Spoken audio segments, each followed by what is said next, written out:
Welcome to the Catherine Vandome and Me podcast.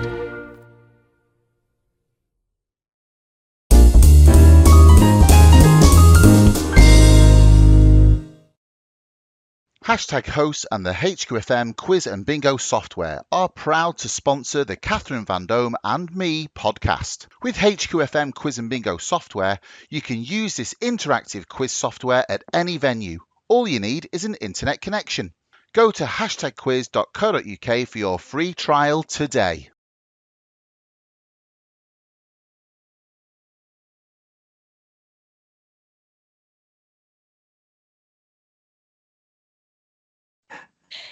Hello and welcome to Catherine Vandome and Me. And today's special guest is a very talented actor performer turned producer director and then turned creative director for multinational corporations. It gives me the greatest pleasure and honour to introduce onto today's show the brilliant Mr. Adam Wide. Hello there, Adam. How are you? What a marvellous introduction. I should take you around with me everywhere I go. Well, I'm very well. I live in Hastings, just by the sea. I'm looking out to sea as I sit here, and it's a grey, blustery day, but at least I'm on the coast. Absolutely. So whereabouts are you again? Was it Hastings? In Hastings. Well, you and I have sea in our blood, don't we, Catherine? We certainly do. We certainly do. And where was it that we met, Adam? Well, do you know, I was trying to remember that. I have no idea where the very first audition was. Do you remember?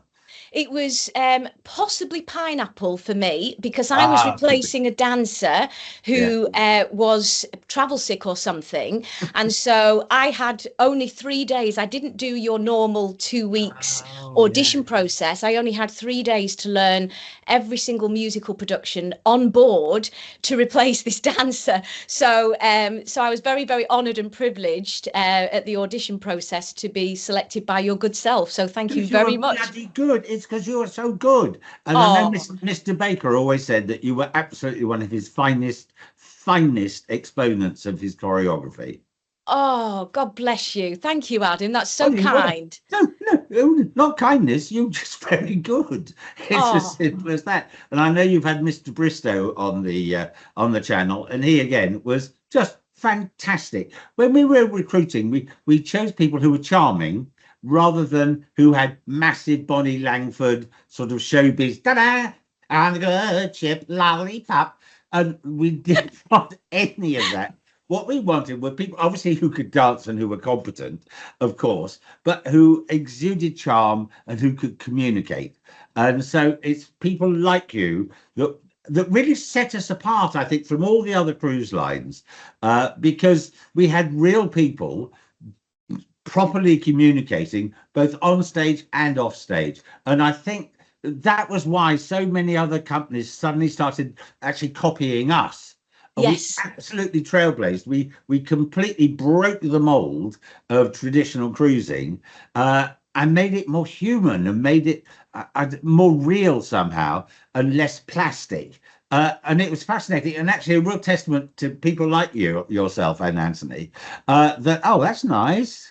I'm so sorry, Adam. This is Tinker. Forgive me. He's upstaging you there. It's Catherine Vandome and Me podcast, and of course it's all about you. So you're very rudely interrupting Adam Wide here. That is so sweet. Well, Tinker, so this is Tinker. I'm going to let him go down, Adam, but he wanted to say a little hello to a superstar on the other side. Well, Tinker, though, is absolutely what we're talking about, is the natural charm of natural people like yourself and Tinker. And it's not all fake showbiz. It's real people communicating. And it was really flattering that so many other cruise lines started copying our model, and especially in the light ent department, because we did not only shows, as you're well aware, but we did all the light entertainment thing, all the quizzes and the game shows. And I think we were the first company to ever take that seriously and make it an important and integral part of the cruise experience. And we wrote formats, and they had gags in them, and they were really well rehearsed and properly performed. Whereas up until then, it was really just the cruise director doing a Mr. and Mrs. or really crappy bingo. And we forced everybody to have to join us and also in our politically correct, non-sexist, non-racist way.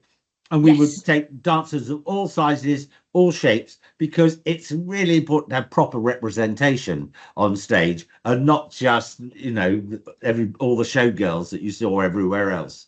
So Yes. I was super proud that we just started a revolution, thanks to people like you and Anthony, that then changed the whole industry.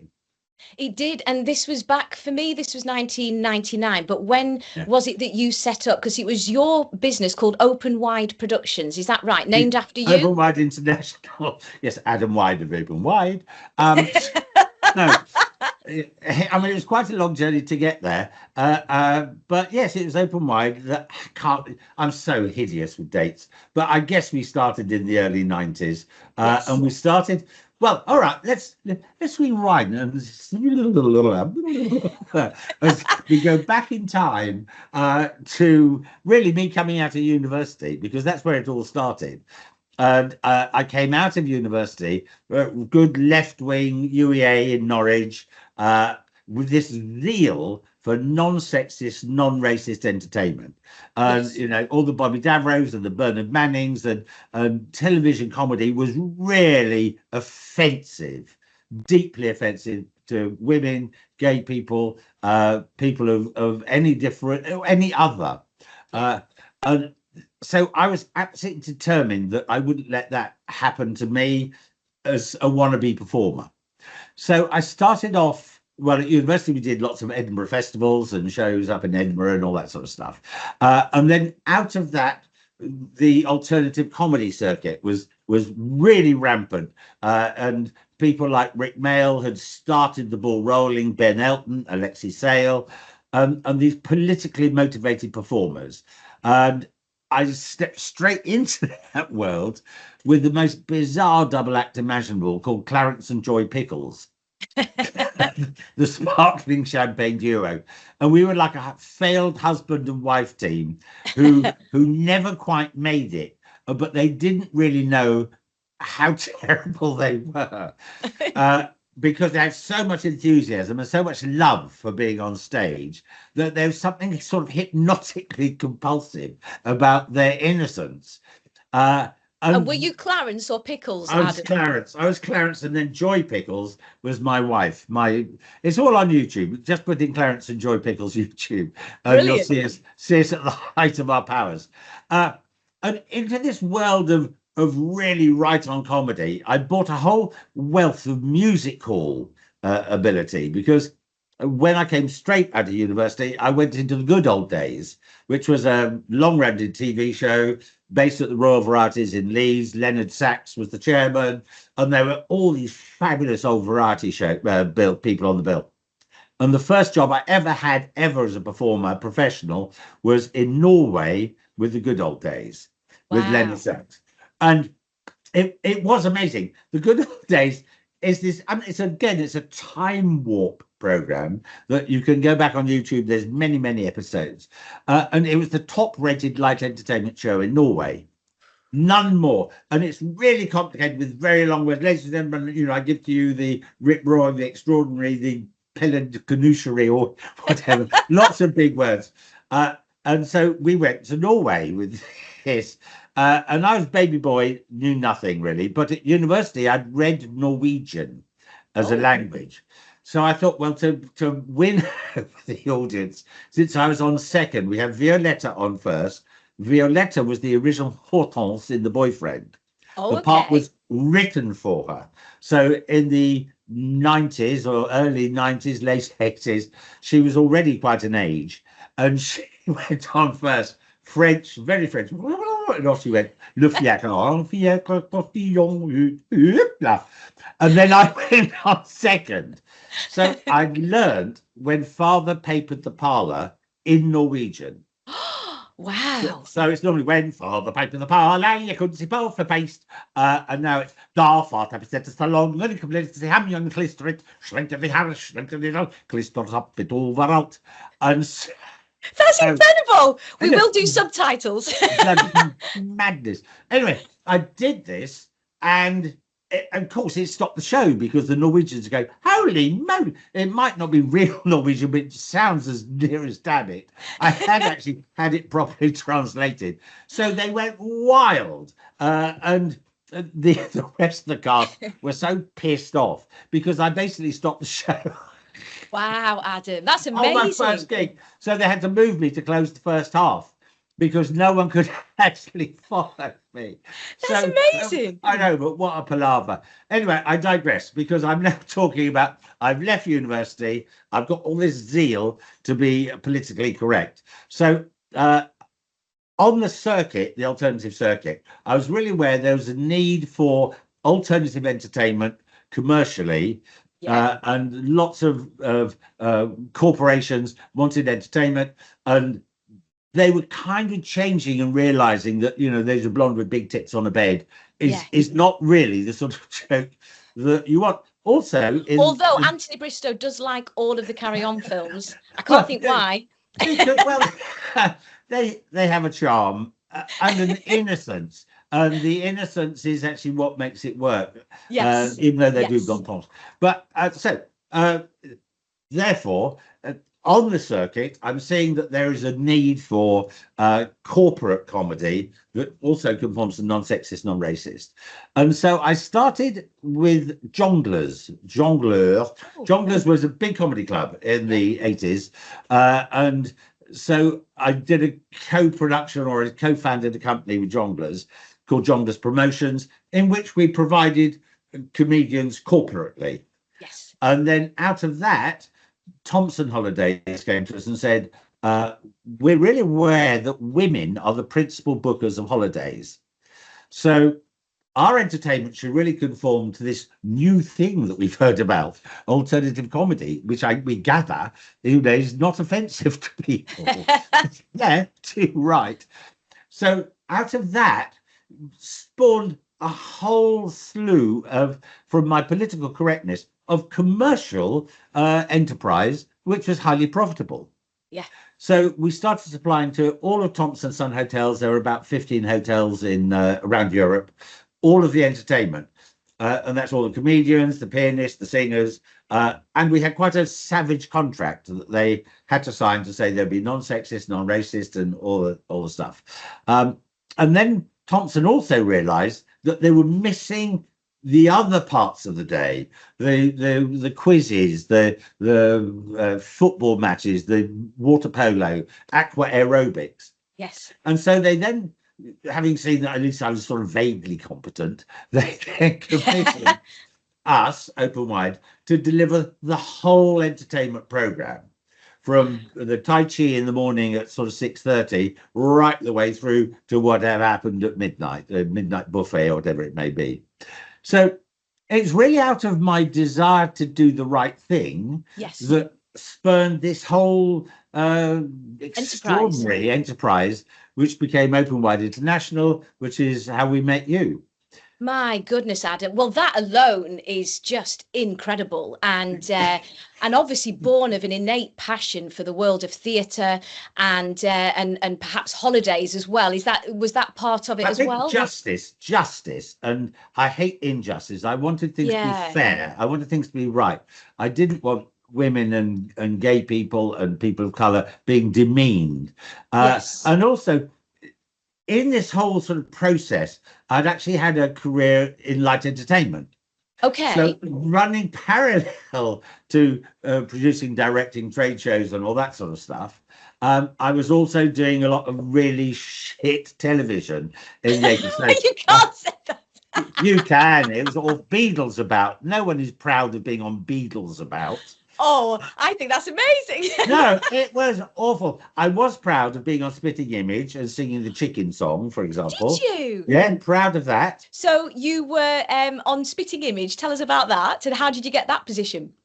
Well, I mean, the thing was that I was doing a lot of light entertainment, a lot. And I'd done Jasper Carrot. I'd done something called Who Dares Wins. I'd done Bobby Davro. I was all over the television. That's in incredible. The 80s. But usually in supporting roles rather than, big thing. And on Spitting Image, I just was in all the songs, because they were produced by a chap called Phil Pope, who was really lovely. And in the interim of when we went from university to sort of becoming professionals, all these Edinburgh shows that we did up at the festival, we would meet lots of other people who had ability. And he was part of, I think it was called Radioactive, which came out of Oxford University. And he was just commissioned to do most of the music for Spitting Image. And therefore, he relied on the people he'd worked with before, which happened to be me and some of my mates. That's incredible. So you obviously have a singing voice as well, Adam. So I think what it is I have a voice. It's loud. It's sometimes on pitch. But I think because I'm really a comedian rather than an actor, it means that I can give character to the voice. So like when Father Paid Par in Norwegian, or The Man on the Flying Trapeze, which I did on a trapeze as a musical. wow. They told stories. It's always to do with storytelling, Catherine. Yes. And whatever you're doing, tell the story and tell it sincerely and tell it from your heart. Don't try and fake it, because that becomes really apparent. So Yes. During this whole period, I was doing, as I say, Beatles About, Jasper Carrot, Rory Bremner. I did a lot of pilots with Chris Tarrant for stuff. And then, of course, the double act, Clarence Joy Pickles, also ended up doing 16 weeks with Noel Edmonds on the Noel Edmonds Saturday Roadshow.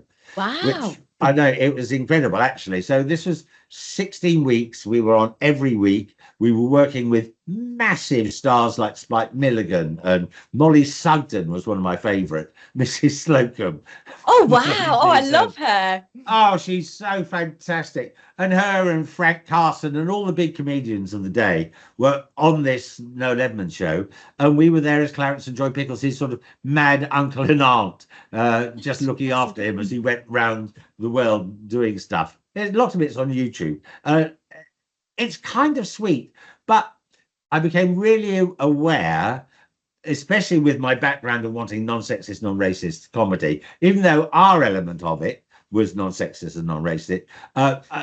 Unfortunately, Saturday night TV was pretty dire at the time in the 80s. And I think we'd had 16 weeks on the top-rated light entertainment show in England or Britain. And at the end of it, you kind of went, well, so what? This hasn't changed anything. It's made me super wealthy, but it hasn't actually changed what I believe about comedy. And so whilst the one career of performing was going, the other career of producing made me just think, actually, the producing side is where I can have most impact and most influence. And so going to Jongleurs and Jongleurs Promotions and then starting Open Wide was a sort of natural progression of my sort of philosophical zeal for making sure that entertainment became more responsible. I remember once, because the contract we had was fabulous, because it did say the non-sexist, non-racist. And the only person not to sign it was a really lame comedian called Freddie Parrotface Davis. And he used to pull a hat down and go, flick up here. And he was awful, but the only person not to sign our contract. Oh, really? And otherwise, we had lovely people. We had, oh gosh, what's he called?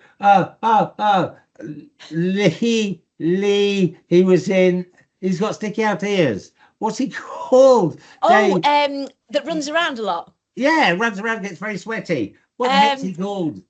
Something Lee. It will come to us, yeah. Anyway, we had Bradley Walsh was an absolute, he was a mainstay of our early bookings for Thompson Holidays.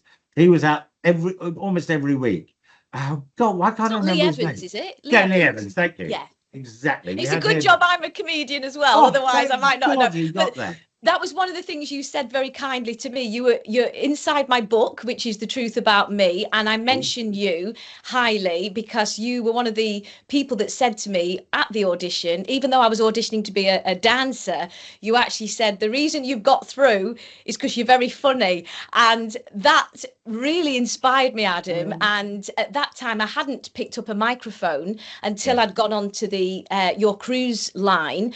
Right. And what I loved about that was the fact that you gave people the opportunity to actually like you would in the holiday camps set up, to pick up a mic and go beyond the dancing, the singing and the acting, let's say, and then transcend and watch the comedians. And you had some fabulous acts.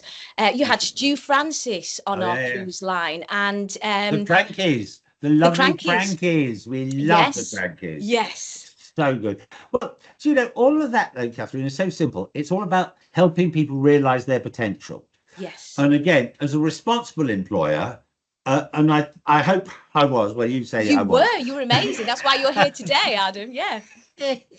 As a responsible employer, it is important that you help people realise their potential. And you aren't just exploiting people, but actually you're helping a progress through someone's life. And you'd be failing your duty as a human if you didn't.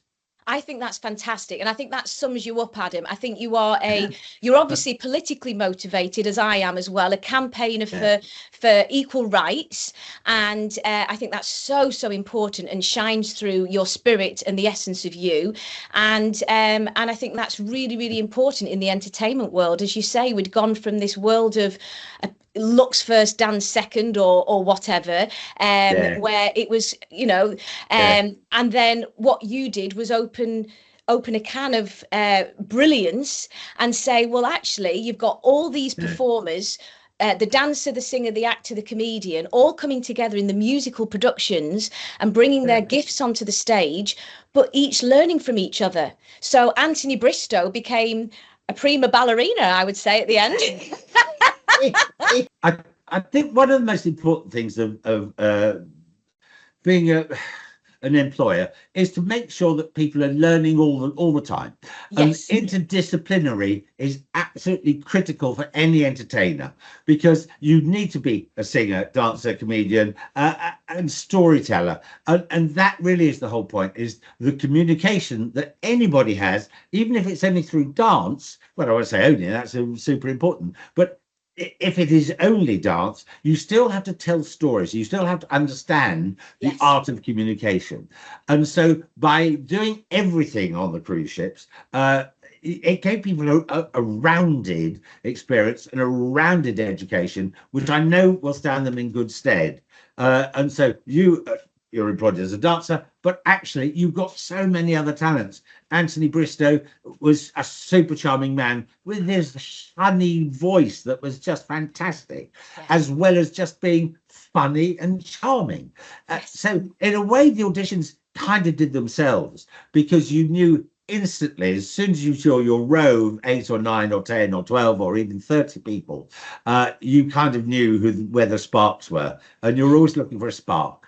And that's really nice. And so what you're saying with your actor, performer and comedy backdrop, you were looking in your entertainment team for people who could do a little bit of everything, perhaps, and perhaps one of their passions was their main front line. But actually what happened on the cruise ship and the dynamic and the camaraderie that we had together was we all learned from each other.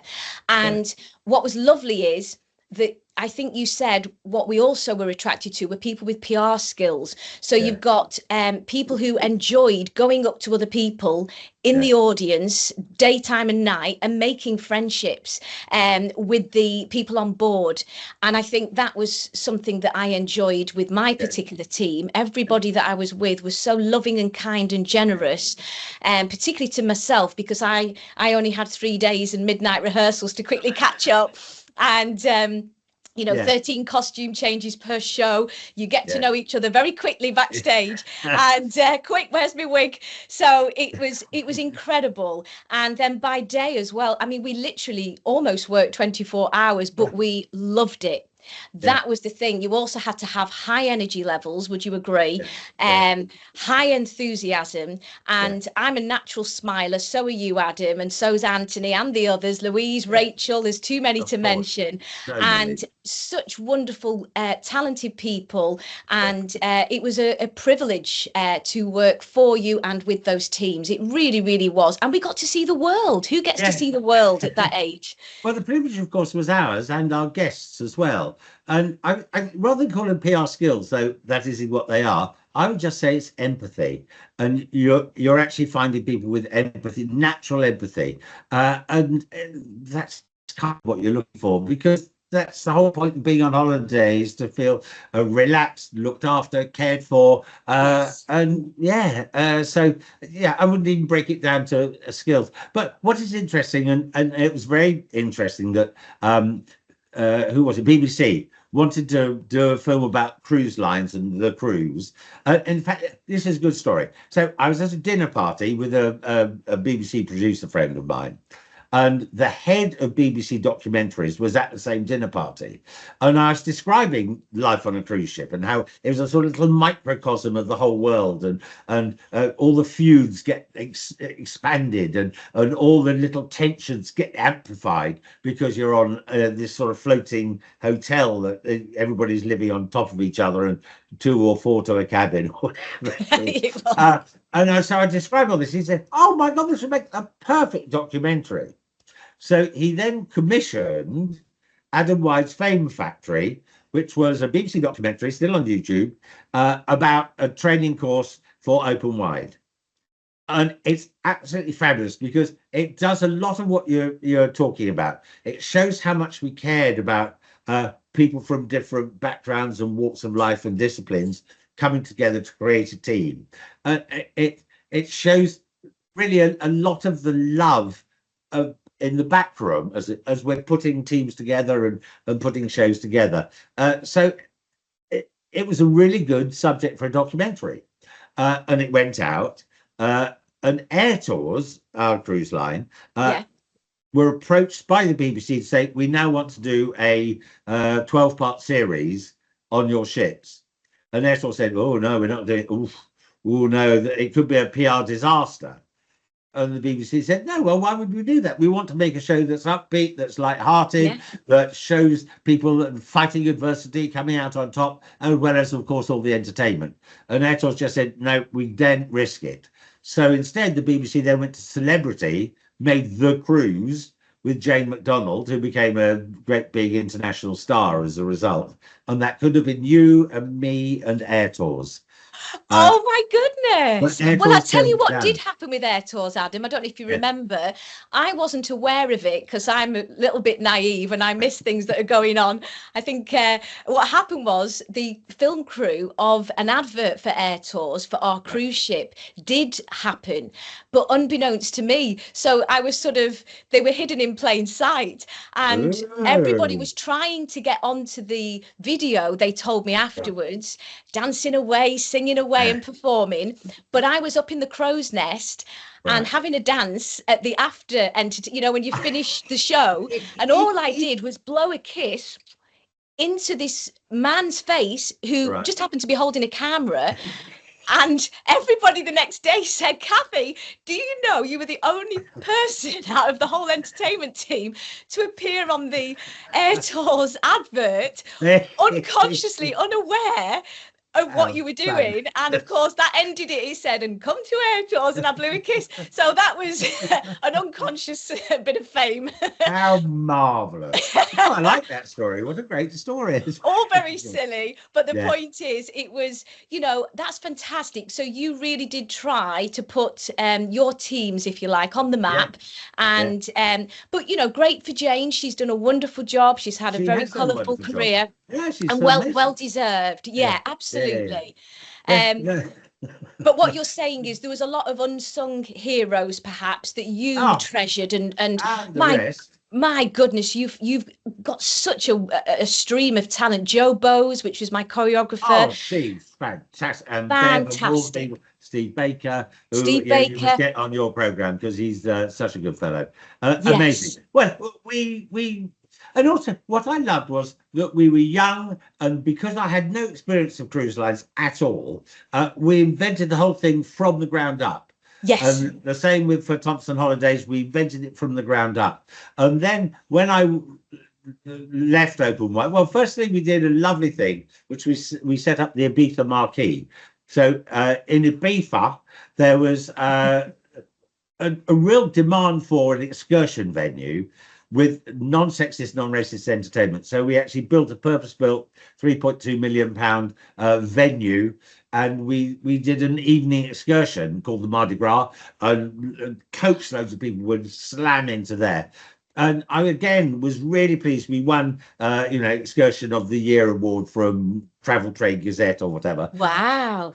But again, because I had no experience of having sort of done this before, we were able to do it from the ground up. We were able to reinvent what we thought an evening excursion should be.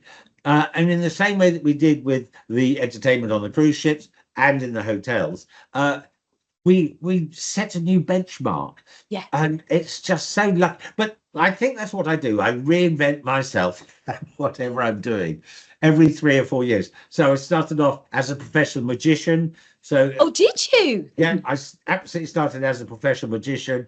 I had 2 series on Thames TV, now Talkback, called Illusions, in which I was the illusionist. And that was amazing. So I did 2 or 3 years of that. Then 2 or 3 years of Clarence and Joy Pickles. We ended up on Noel Edmonds. Then there's a good 10 to 12 years of Open Wide, developing entertainment on cruise ships and in resorts and the excursion. Then after that, I became a sort of independent producer director, sold Open Wide to Steve Cutbush. And I became an independent entertainment consultant. And my first job was the best ever, which was Broadsword. We set up a joint venture with the Royal Armouries in Leeds. Wow. And this was, they had a dilemma. Tony Blair had made museums free. Great idea. Good socialist principle. But what this meant was that all the curators were now not being paid for. Because where do you get the money from? So you've got all the curators, all the staff and all the backroom boys with no cash coming in. So the Royal Armouries came to us and said, we need you to help us make money. So we started this joint venture, which basically was jousting, chariot racing, and gladiators. Oh, wow. Oh, fantastic. And it's one of my biggest joys is that I helped codify jousting in the UK. And now the jousting code has been accepted and adopted universally as an international standard. So That's that came incredible. out of this strange head. And it was fabulous. And my office was Adam Wide, Middle Tower, Tower of London, London. And that was my address. My So goodness. it was fantastic. And so I kind of reinvented that and reinvented jousting, chariot racing, and gladiatorial sort of fightery. Then after that, after that, I was then headhunted out to Dubai, where I was the creative director of an $850 million theme park. So it was my theme park. I had $850 million to spend.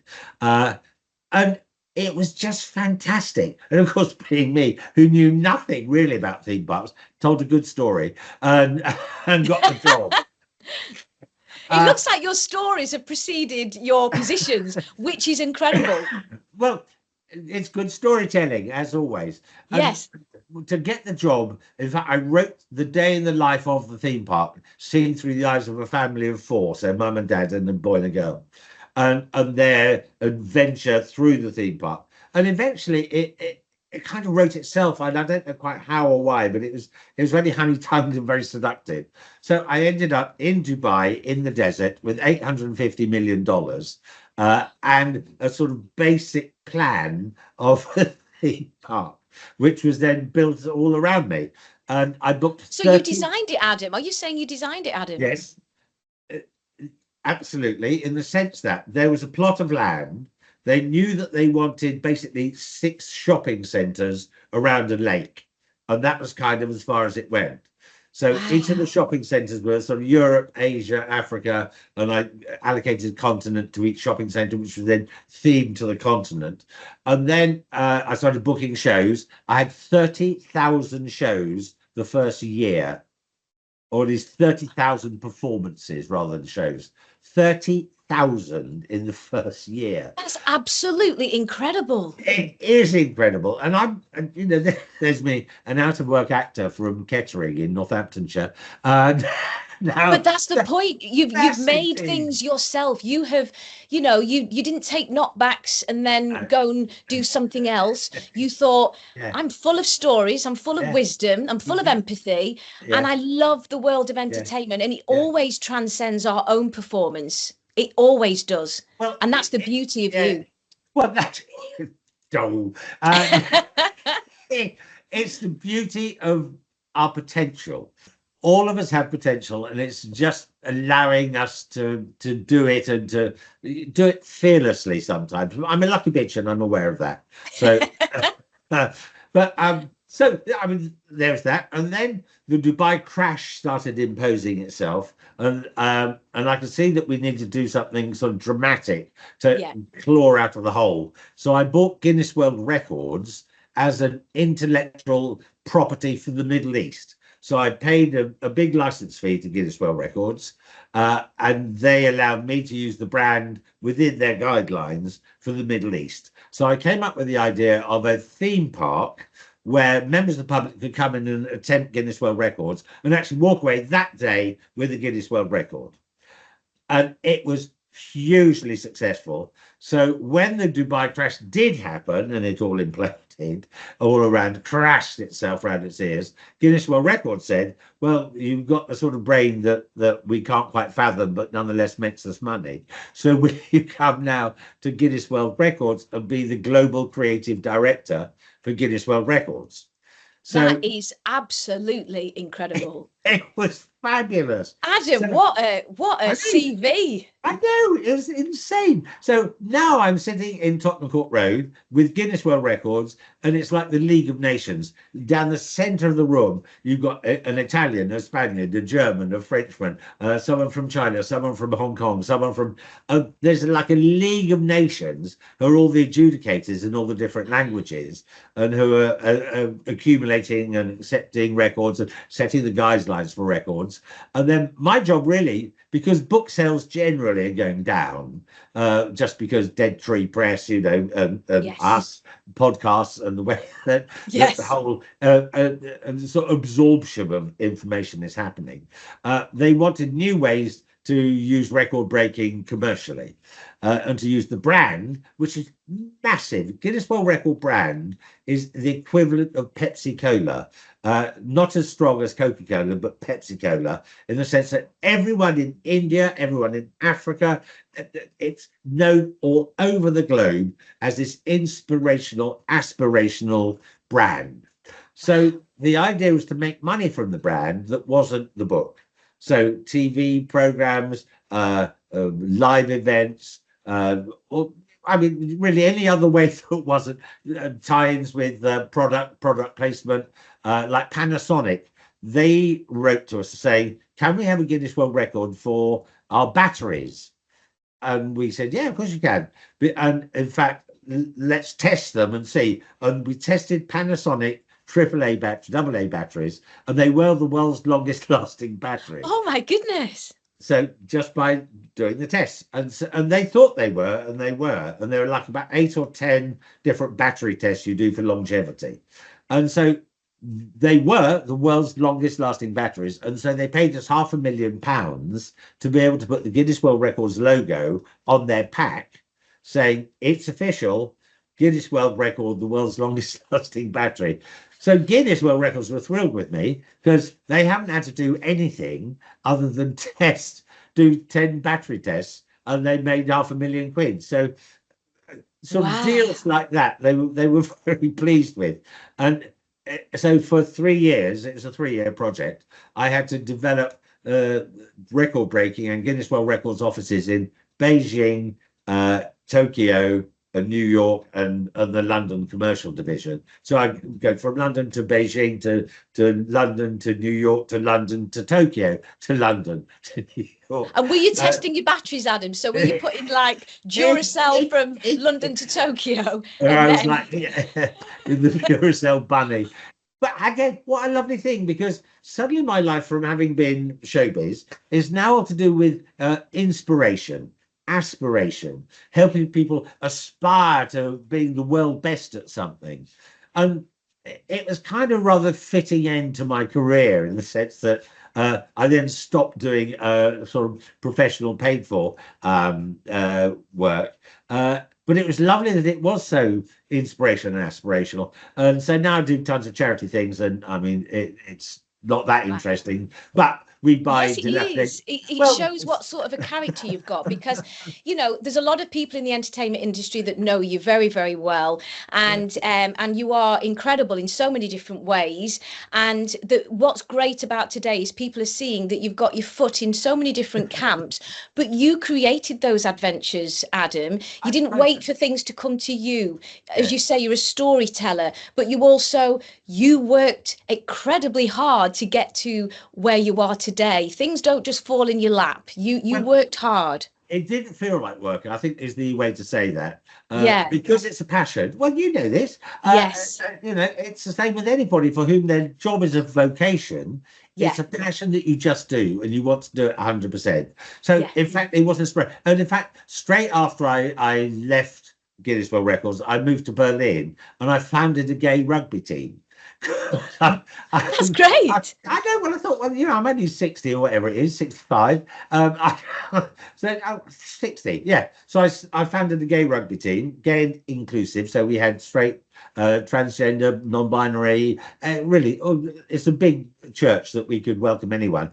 Brilliant. You know, that was also utterly brilliant, because a rugby team particularly has short, tall, fat, thin, lumbering, nippy, and so as a microcosm of society, it was fascinating. And what I loved about that, and I was thrilled to do, was actually to have a project which went out to schools with the rugby team. So we were teaching the kids how to play rugby. I think we had 3-hour session. The first hour and a half was rugby. The second hour and a half was talking about gender, talking about bullying, talking about our role, our place, our relationships with other people.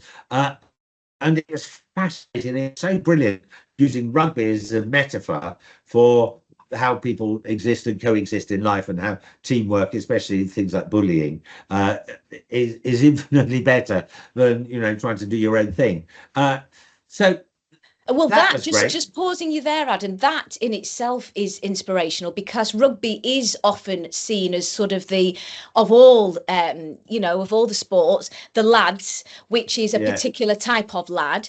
And what I love is that you took that and turned it, and you literally made it into a venture, which was, as you say, all inclusive of all these different backdrops.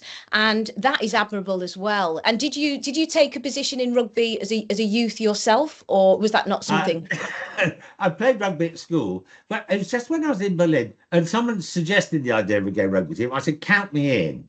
And so I was right there at the beginning of it all. And then he dropped out. So in fact, it became my team. So I was stuck with it. But it was fantastic. And we did that. I mean, we also had, because it's me, of course, we did tournaments. So we invited lots of people from all around the world to come to play rugby in Berlin. And the tournaments all had a theme. The first one was, I'm trying to remember now, in fact, I wrote it down, stigmatization in sport. HIV, gay, whatever it may be. Then the second one was about persecution, particularly of gay people in the Middle East, the Far East, in India. And then the last one, which I'm so proud about, was about trans women in sport, and trying to make that as open and accessible as possible. And we played the first ever mixed tournament, men and women playing together rugby in mixed teams, co-ed, and it's, to my knowledge, never happened ever before or since. And I got referees who are willing to referee with mixed teams, boys and girls. But why not? Because, you know, a great big hulking, you know, woman is no different from a hulking man or a thin man. Why should, you know? Well, I know. I mean, yeah, and what I was going to say was, someone like me, I'm not built for that. I would probably be used as the ball. But absolutely, if you're up for that challenge and you've got the physicality and if you choose to do it, then go for it. Why should it make a difference? And rugby particularly is a game where your different physical characteristics are allowed for in the position you play. Yes. And tackling is tackling, and it's going to hurt if you are a man or a woman. And yes, the musculature of a man is different to that of a woman. I fully appreciate that. But rugby is the one sport where it shouldn't matter. So anyway, we played the tournament. It was a huge success. And most importantly, Adam, you'd said that you tackled bullying. I think that's really, really profound. So it wasn't just setting up something different and unique. It was actually about tackling a very, very important subject, which I hope then globally was listened to and heard. Is that right? Well, look how prescient you are. Yes, because having done the Berlin Bruisers, if I'm wearing their shirt, Berlin Bruisers, having started them, founded them, we had a documentary made about us, of course, because it's me, and lots of storytelling that had cinema release in Germany. But I then I sat on the board as vice president of International Gay Rugby, which is the parent organisation for all the gay and inclusive teams around the world, of which there are now about 120 gay and inclusive teams all around the world. Wow. England's probably got about 30 teams now. It really exploded in the last, well, in fact, since we started the Bruisers 10 years ago, I've seen it go from probably about 70 to 120 gay teams now around the world, gay and inclusive. So there's women's teams, there's Flinter teams, there's it's fabulous. It's a fabulous movement. Yeah.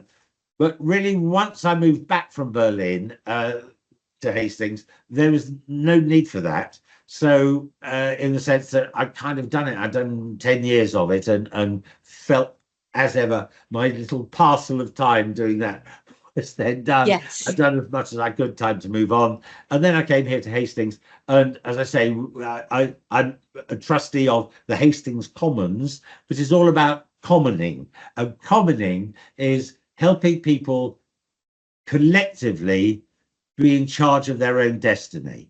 Wow. It sounds a bit like communism, and it's not that far off communism, but there's a bit more structure. There's a bit more structure. So what we do is we buy dilapidated buildings, refurbish them, restore them, and then keep them in community ownership. So they're used by the community, for the community, and run by the community. But they have to be obviously profitable to sustain. So on the whole, they have accommodation. We're currently doing about 60 red capped flats we're building all over Hastings. We have a building which is a neurodiverse art building using art as therapy. So there's 4 paraplegic flats for artists in residence who are paraplegic and their carer, and they can come to the building for 6 months or 9 months, depending on how long the residence is for. And there's a studio on the top floor, the paraplegic flats, and then there's an art gallery on the ground floor. But all of this has to be self-sustaining, and we have the business model that makes it so that they actually can self-sustain. It all requires quite a lot of investment initially, usually from government, usually from grants, often from charities like Roundtrees, are an amazing charity. We've raised, I think it's £37 million so far. Roundtrees, as in Roundtrees who used to be, they're Quaker family, who make sweets, So Roundtrees, Macintoshes, Cadburys, they're all these amazing Quaker families that were founded really on brilliant principles. Cadburys, if you've ever been to Bourneville, it's a beautiful model village created by Cadburys. And so all the workers were in perfect houses. They had to have 3 fruit trees in each garden, and it was this mixture of air, light, healthy living, and they have their own sports clubs, their own, and so they took a model village created by, in this case, a massive manufacturer to ensure the well-being of his workforce. So brilliant. And you're basically modeling. Am I right to say that you're kind of modeling what you're doing with the community on that sort of concept? Absolutely. So you've already built a world abroad where you've built this the sort of mini what do you call it, a theme park with all these different the world parts in one of the place. world. Yeah, so you built a model village in Dubai. Now you're building one in Hastings. This is the trouble is it's very hard to get funding because you have to normally talk about outputs and people want, this result from the money they're putting in. We're so organic that it's quite hard to know. And we one stage we wanted to do a program, kids helping kids do programming of computer games. And we thought this was a really good idea. We got about 20,000 quid to do this, to get the youths off the street and learning how to do programming. And when it came to it, I think we had 3 people want to sign up. You can't go, well, this is crazy. And so we had the money already promised, but we then had to go back to the fund and say, can we just shift it slightly and move into a different area? So in fact, we then went into creating an escape room as a tourism thing. And they said, no, fair enough. As long as it's using young people to be creative and to acquire skills, then yes, we'll allow it. But it's just a palaver having to keep changing for the money and chasing the money and then having to respond to whoever's given you the money in an appropriate way so they feel they have had value for money. Of course, but what I'm hearing is you've got all these incredible sort of innovative projects throughout your life. I want to know what your dream sequence is, because usually the ideas come in our dreams. You must be Freud's absolute dream. The good thing is, as our closing section, I can tell you exactly what it is. And it's behind me in these drawers here. So along the way, in 1984, I was in Copenhagen and I saw this in a shop window. Wow. It's a little Christmas tree brooch in 1984. So I bought it. And then the next year I went back and bought another one. And before you know it, I ended up with 8,000 Christmas tree brooches, and they're all here in these drawers behind, and they're all absolutely full with Christmas tree brooches. And so I have the Guinness World Record for the world's largest brooch collection, and that's of brooches, not only Christmas brooches, but of brooches. No one has more brooches in the world. The Metropolitan Museum of New York, the V&A, no one has more than are in these cabinets here. So therefore, the dream at the end of this story is that I'm writing a book about Christmas tree brooches, or Christmas through the lens of Christmas tree brooches. And then hopefully I'll sell them, and eventually in a couple of years' time and be able to retire gorgeously on the proceeds and live out my years in a rocking chair with all the building work going on here behind me. Oh, we didn't notice that. We can't see that bit. We're looking at the left, at the red, at the camera angle. Yeah. But Adam, that's just unbelievable. I have seen you as well on television displaying those brooches. Oh, yeah. So tell us about that. You're right. That was on. In fact, there's 2 instances now. Yes, I had an exhibition at Chatsworth House last year. So Chatsworth Christmas. My brooches, they had, I don't know, about 2,000 were on display there.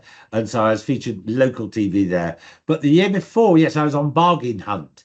Yes, that's where I saw you. Hey, yeah, just as the sort of enthusiastic expert on Bargain Hunt, whittering on about brooches. But just to come up, there is, and they're filming tomorrow a Channel 4 program called Millionaire Hoarders.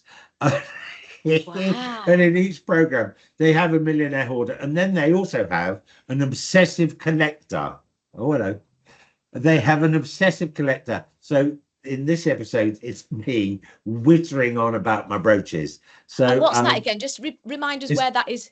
Right, it's Channel 4. It's called Millionaire Hoarders. I imagine it can come out in the spring of 2025. Brilliant. So look out for that. So what I want to say now, Adam, is a huge thank you to you. What a colourful, wonderful, exotic life all over the world. It's taking you all over the world, quite literally. And you've built 2 or 3 of your own worlds within this world, which is just magical, which is where you started as a magician.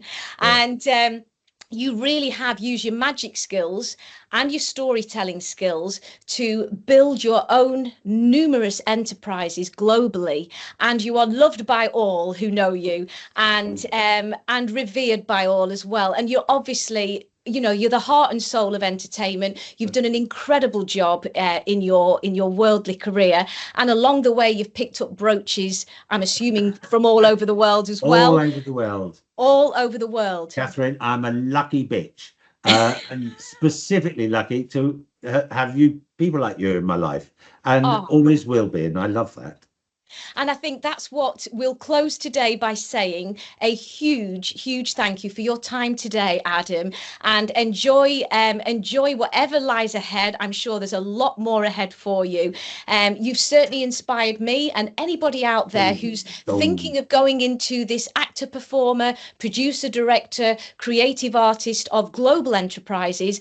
I mean, what a CV to hold on to at this particular time. There's so much of your journey ahead left, and look what you've achieved so far. So honestly, Hastings, I'm sure, will be absolutely thrilled to have you as their entrepreneur, political advocate, and team member that is just, you're all about all inclusive and everybody matters, and that's absolutely beautiful. So the world's best storyteller, Adam Wide, God bless you. Thanks ever so much for today, and hope to see you again soon. Thanks again. Thank you, and bless you. Thanks, Adam. Bye-bye, love. Bye. Enjoy pickles, big head.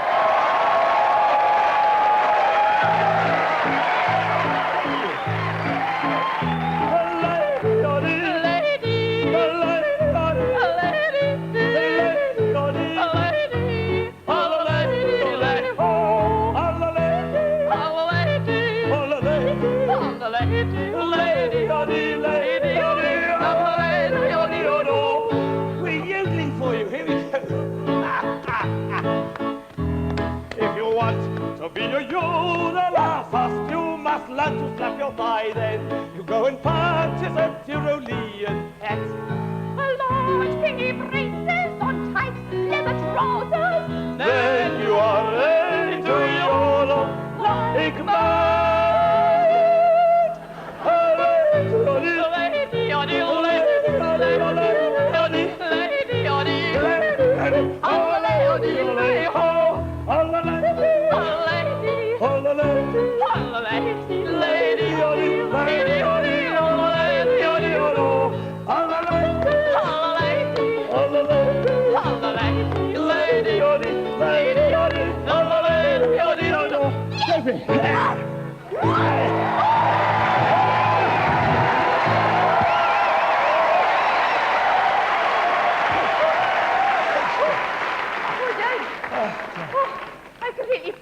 I have utterly shagged.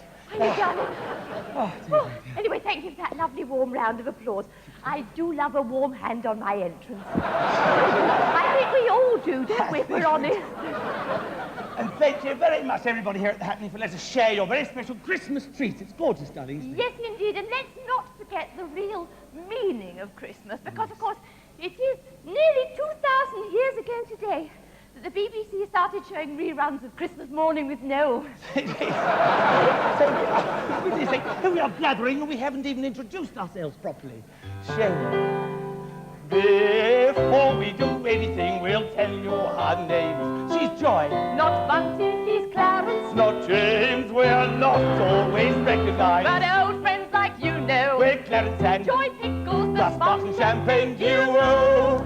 As Clarence and Joy, we hope we may tickle your personal parts, and your home will pickle. So on with the show now, and don't applaud in trickles, but give rousing cheers for Clarence and Joy Pickles. Those batty old turkeys, Clarence and Joy Pickles. Woo! There you go. Go, good man.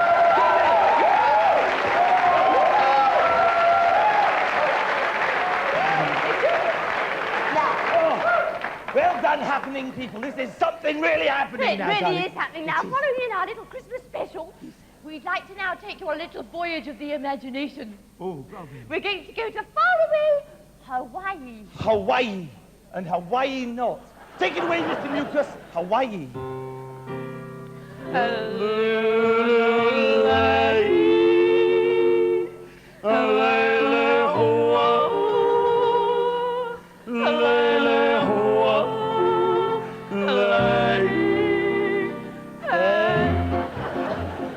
this is in real Hawaiian, so we'll do a translation.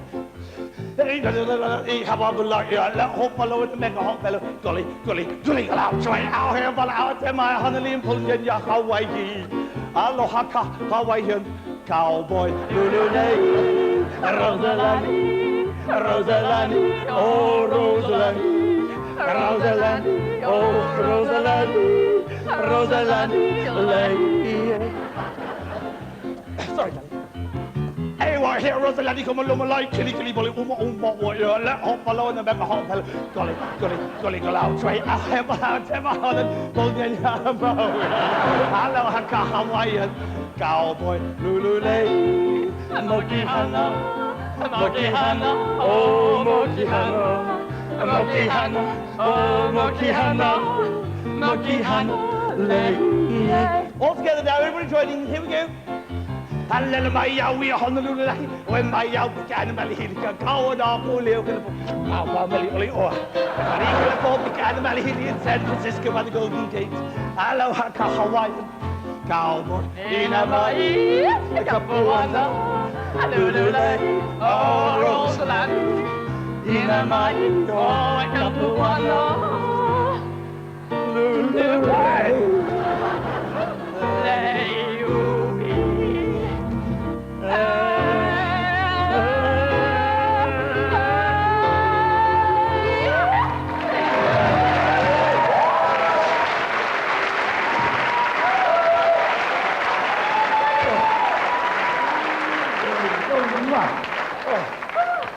Line 6 on stage now. Darling, I feel so good tonight. Do you? Darling, What? let's do it. But here now. Let's just do it right here now. I haven't got my Batman suit or anything. It would be... No, sorry about this. No, not that. What do you mean, darling? What are you talking about? Let's do the soaring in half. Oh, gorgeous magic for you. Do you want some magic? Yes! Uncle Clarence. Goodness for that. Now, Uncle Clarence is going to go and get the saw. Now, it's a plywood saw. I tell you that now, because we don't want any blood spilt, do we? In this season of goodwill. It's a little saw with a hinge. I couldn't get the plywood saw. See, I've only got this one, you see.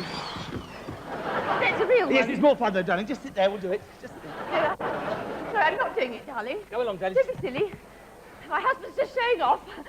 Well, this is the part of our little show, where we like to ask for the assistance of a little volunteer from the audience. No, we don't. We've never done that before. Well, we're doing it now. So come up here and help Uncle Clarence with it. No, Bobby. And there's a little boy over here and Get Bobby round and go for Bobby. What? Little Bobby.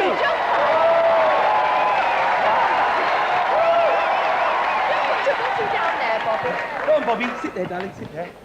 We've had a bit of a cock-up, Bobby. I'm sorry about this, darling. What's happening, Clarence? Have you ever been sawed in half before, darling? No, I haven't, Clarence. I wouldn't like to start just now. Thank you very much. Because I've never done it with a real saw, you see. Just put your hand on the tool there, Bobby. Have a feel. It's quite sharp. Doesn't that surprise you? Oh, yeah. Now, you're probably a bit nervous, Bobby. So we're going to sing you a little... It is real. It's absolutely real. What are you going to do? Well, whatever we do, we're only going to do it once. Don't worry, I Bob. tell you what, you can do anything you like as long as you don't touch the hair. Okay, Okay, darling. We're going to sing you a little song just to calm you Sing down. it away, Mr. Lucas. Oh, Bobby. Take care, never slipping, never slipping. Dear little Bobby, trotting here and there. Take care. Take care, that shall be your bear. Here and there. Take care, never slipping, never slipping. You're going to do it now. Dear little Bobby, You're going to do it now. take care, the bunch of We haven't rehearsed. your bear. Olivia, I think Olivia would like to do it. Elbows out of the way. Not the hair. So happy all the while that I could laugh without knowing why. Somehow when I see him smile, very sad and mournful am I. But dear Bob is such a dear and capricious, I'm afraid. He's less capricious though I... I reckon this is the best place we've ever been on a road show. Cooped up in a tiny space like this, with only 250 lusty young sailors for company. Yes, it's ghastly, isn't it? Well, it here comes that young Newley. Do you know, we've been looking after him for 10 weeks now, and he hasn't so much as bought us a drink. Oh, don't worry about that, dear. I'll soon fix that. Hello, you two. Hello, Lily. Hey, Lucy. Oh, Clarence, you look a bit depressed. I am. I won't get used to submarine life, Newley. I like sleeping with the window open. Clarence, your eyes are watering. Yes, well, I thought I might go and have a walk round the deck, and then someone decided to put up the periscope. Yes, we've been out for a quick recce. Do you know, we learnt scuba diving off that French chap, you know, the one you see on the telly? Like, you know. Oh, Jacques Cousteau. No, Marcel Marceau. Oh, I do love the life under an ocean wave, all those faraway, distant shores. Oh, what shores? Oh, it's very nice of you, Noel. I'll have a gin and tonic.